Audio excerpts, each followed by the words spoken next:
Hi, I'm Chef Eric Crowley. I own the Culinary classroom in West Los Angeles. Here I'm going to show you some basic knife sharpening tips and also some tools. The most common tool for knife sharpening is this block right here. This is called a combination stone. You can get this at any sporting goods store or a really nice good knife shop. And this is basically two different grades of pumice, two different grips of sandpaper. One is really coarse for if your knife is really dull. You sharpen it here, then you turn it over to the lighter gray side, and which is a little bit finer, and you sharpen it there, and then you're good to go.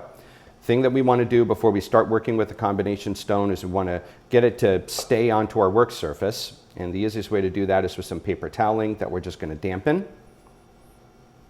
And then we also wind up getting a little bit of water on our stone too to help lubricate it and keep the knife from getting too hot. As the towel gets wet, you can see the stone really stays nice and stable.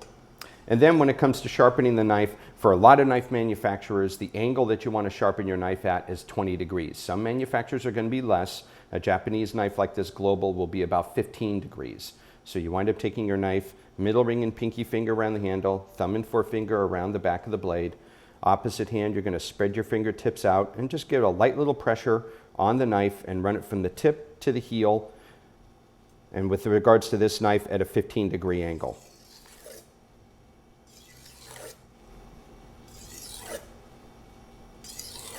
About 3 or 4 strokes, flip it over, do the same thing on the other side. Some chefs will actually go in a circular motion along one side and on the other. That's absolutely fine. Whatever you wind up choosing to use, you want to be consistent throughout the entire life of the knife. Then you flip it on over and you do the same thing on the other side to kind of take off that rough edge and fine up the edge on the knife.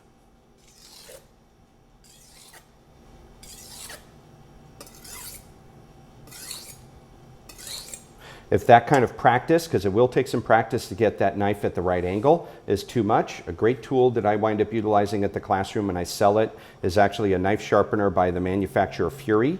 It's really great and compact. You open it up by pulling these little tabs down and flip this guy open and over like this. And then you wind up having some nice fingers right here that actually have diamonds in there, really similar to the coarse side and the fine side of the stone. And then when you wind up taking the knife and you draw it right through, you have a really nice 20-degree angle, okay? About 5 or 6 strokes, not a lot of downward pressure. Keep in mind when you do sharpen, you are taking off little bits of metal off the knife. So you want to make sure that you wash your knife before you go ahead and start to cut. And that's how you sharpen a knife.